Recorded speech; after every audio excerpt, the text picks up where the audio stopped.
नमस्कार विद्यार्थियों।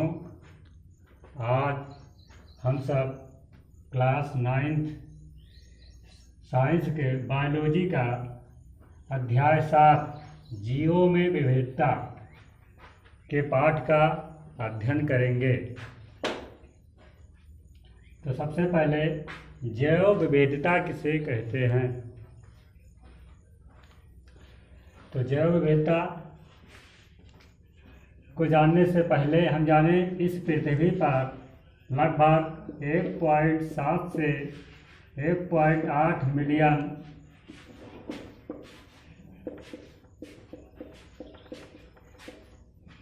जीवों के जातियों की संख्या पाई जाती है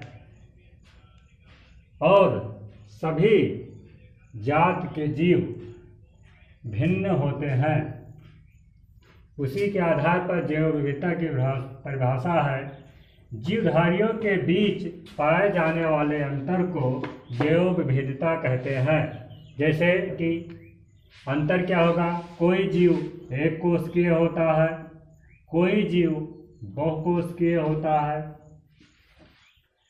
कोई जीव 2 पैरों पर चलता है, कोई जीव 4 पैरों पर, कोई जीव रेंग कर चलते हैं, यानी बहुत अंतर पाए जाते हैं। तो जीवधारियों के बीच जो भी अंतर पाए जाते हैं उसी को हम जैव विविधता कहते हैं। इसी जैव विविधता के आधार पर जीवों का वर्गीकरण किया गया।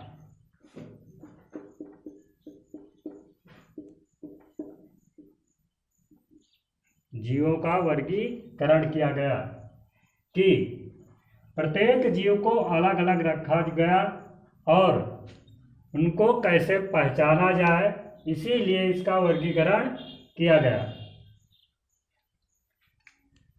तो सर्वप्रथम पूछा जाता है कि वर्गीकरण किसने किया। सर्वप्रथम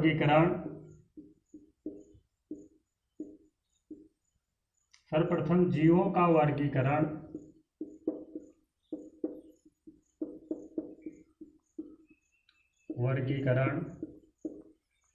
अरस्तु ने किया। सर्वप्रथम जीवों का वर्गीकरण अरस्तु ने किया, क्योंकि 1.7 से 1.8 मिलियन जीवों में उन्होंने जीवों को 2 भागों में रखा, एक पादप दूसरे जंतु। उन्होंने एक पादप और दूसरे जंतु। पादप को उन्होंने 3 भागों में बांट दिया। नंबर 1 शाक, झाड़ी, वृक्ष। जंतुओं को 2 भागों में बांट दिया, वह जंतु, एक वह जंतु जिनमें लाल रुधिर पाया जाता है,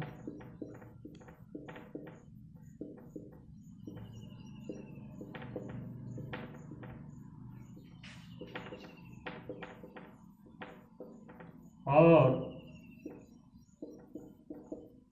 एक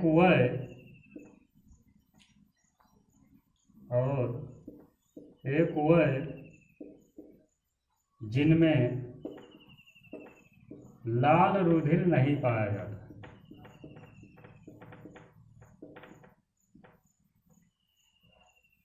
लाल रुधिर अनुपस्थित होता है। तो उस समय अरस्तु ने 1.7 मिलियन से 1.8 मिलियन के जीवों को उन्होंने 2 भागों में वर्गीकरण किया, पादप और जंतु। फिर पौधों को उन्होंने 3 भागों में, जो शाकीय कोमल तने वाले थे उनको शाक में रखा, जो जिनकी लताएं लंबी थी उनको झाड़ी, और मोटी शाखाओं वाले जितने पौधे थे उनको वृक्ष के वर्ग में रखा। फिर भी इनमें भिन्नताएं थी, जैसे वृक्ष में रखा, लेकिन उन्होंने उस समय अलग नहीं कर पाए कि कुछ पौधे पुष्पी भी होते हैं, कुछ अपुष्पी होते हैं। इसमें ऐसे जंतुओं को उन्होंने तो केवल उनके रक्त के आधार पर अलग किया, और कुछ और लक्षण होते हैं, उन लक्षणों को नहीं देखा कि वह कि एक कोशिकीय भी होते हैं, बहुकोशिकीय भी होते हैं, और कुछ जीव रेंग कर चलते हैं, कुछ जीव 4 पैर पर चलते हैं, कुछ जीव 2 पैरों पर चलते हैं। जब इन्होंने वर्गीकरण किया तो उस समय के आधार पर तो ठीक था, लेकिन आज के आधार पर इनका वर्गीकरण ज़्यादा समय तक नहीं चला। जैसे कि हमने देखा कि सर्वप्रथम वर्गीकरण अरस्तु ने किया। उन्होंने 1.7 मिलियन से 1.8 मिलियन जीवों में से पेड़ वृक्षों को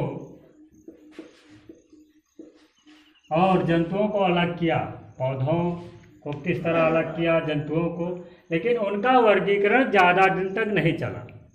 फिर इसके बाद वैज्ञानिक आए लीनियस।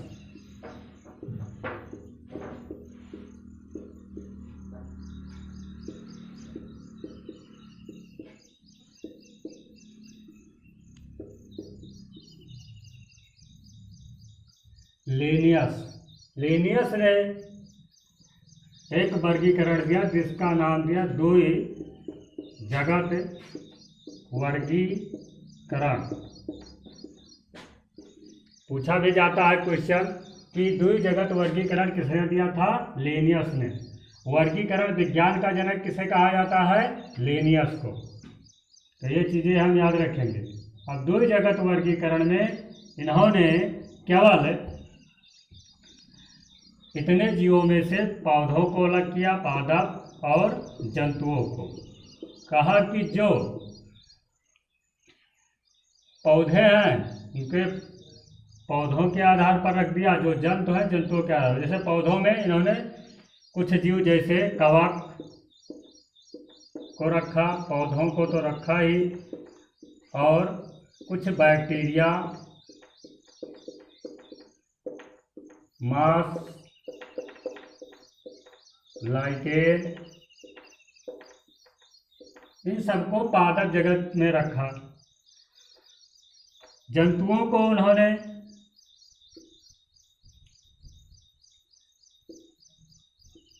जंतु को रखा, और जैसे अमीबा, पैरामीशियम,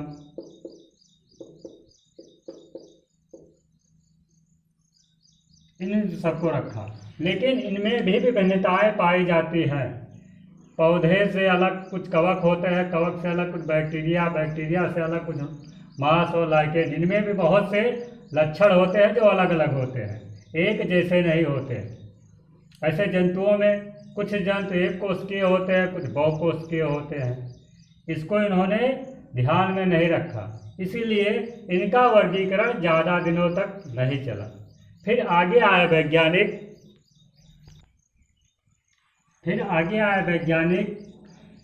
R.H.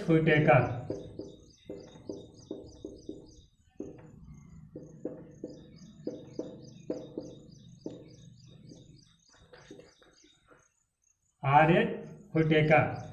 इन्होंने 5 जगत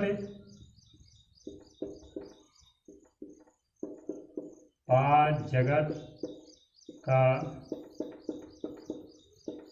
वर्गीकरण किया। इन्होंने 5 जगत का वर्गीकरण किया।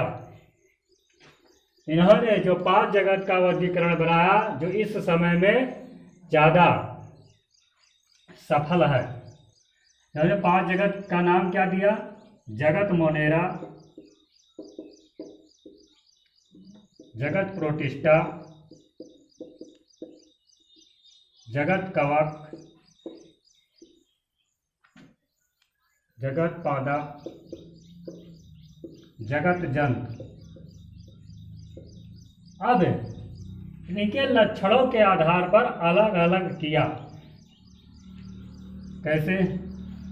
इस पृथ्वी पर जितने 1.7 मिलियन से 1.8 मिलियन जीवों की जातियों में से जिनके अंदर प्रोकैरियोटिक कोशिका पाई जाती थी,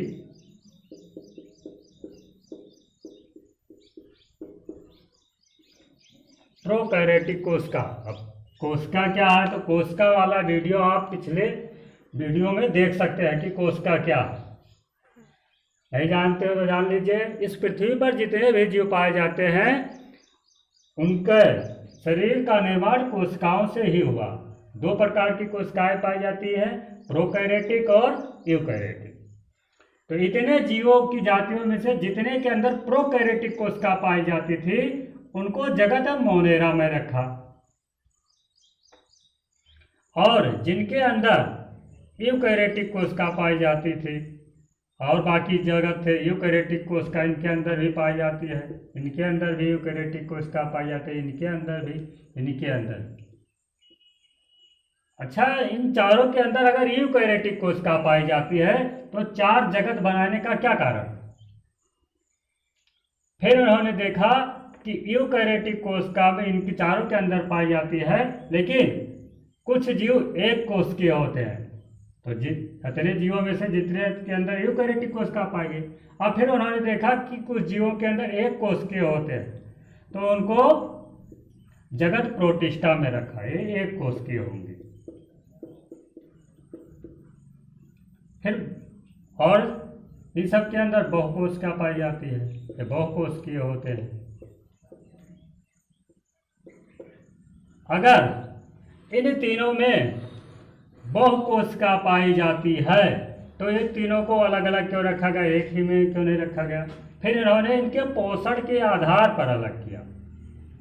कहा कि कुछ जीव जो परपोषी होते हैं और कुछ जीव स्वपोषी होते हैं। तो इतने जीवों में जितने स्वपोषी होते थे उनको पादप जगत में रख दिया, और इन दोनों में परपोषी होते हैं।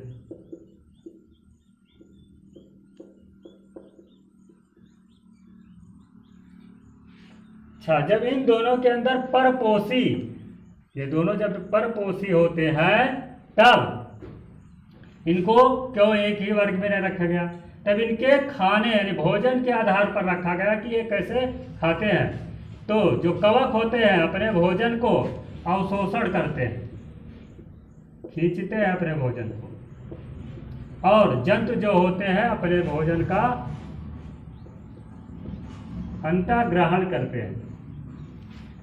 अब हम कोई भी जीव को आसानी से पहचान सकते हैं। जैसे मान लीजिए हमने कोई जीव लिया और उसके अंदर देखा यूकैरियोटिक कोशिका पाई जाती है, तो वह कौन सा यूकैरियोटिक कोशिका, एक कोशिकीय जीव है, तो किस जगत का होगा? जगत प्रोटिस्टा।